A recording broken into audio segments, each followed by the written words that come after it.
Bonjour, je me présente, c'est Sandra Ville, je suis directrice de la Maison des Jeunes de Belleuil.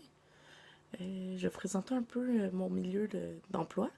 On est situé dans un excellent quartier. On a une très bonne réputation auprès des jeunes secondaires parce qu'on offre des activités variées qui sont intéressantes. En plus, on fait une grosse sortie par mois.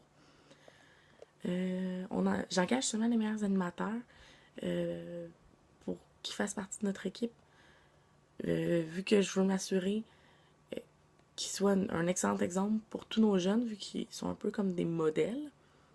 Ils sont tous âgés de 20 ans ou plus, vu que j'ai une formation autant en éducation spécialisée en travail social ou en loisirs. Euh, Lorsqu'un employé rentre dans notre équipe, il la laissait pour 2 mois pour être sûr qu'il s'intègre vraiment bien parmi nous.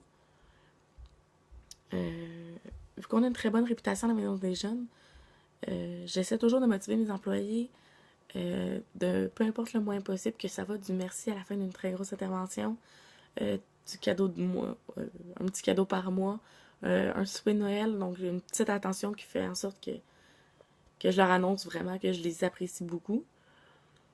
Présentement, on a une situation de problème qui règne dans la maison.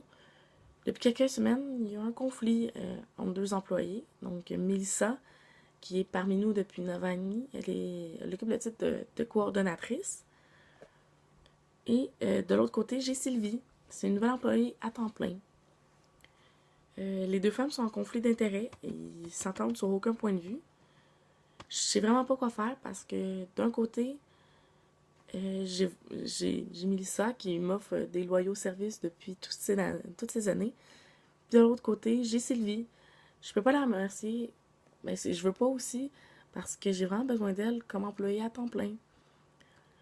J'ai un autre petit problème qui s'est lié avec ça. Avec les semaines, les employés ont commencé à se diviser en deux groupes.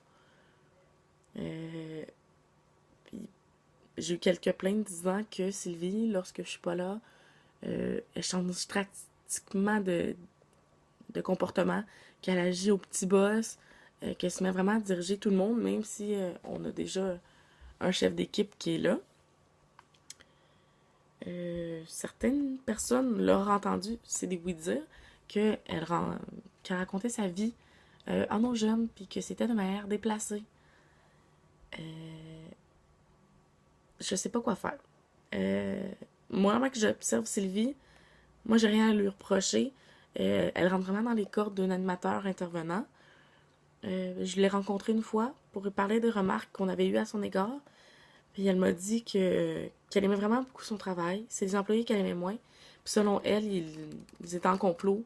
Euh, Puis que toutes ces informations-là sont vraiment pas vraies. Je sais plus quoi faire pour rétablir l'ambiance et la bonne attitude dans la maison. J'ai besoin des services de Sylvie. D'un autre côté, je sais plus quoi faire pour remotiver le reste de mon personnel et afin que tout le monde s'entende. J'ai peur que ça devienne qu'il fasse une scène devant les jeunes. C'est le pire qui pourrait arriver. J'ai besoin de votre aide afin de trouver une solution à ma problématique, qui est de motiver à nouveau les employés pour qu'ils continuent leur excellent travail auprès des jeunes. Par le fait part, j'aimerais ça avoir un plan d'action pour éviter qu'une situation comme ça se reproduise dans les prochaines années. Donc, que je sache dès les premiers signes comment intervenir. Merci!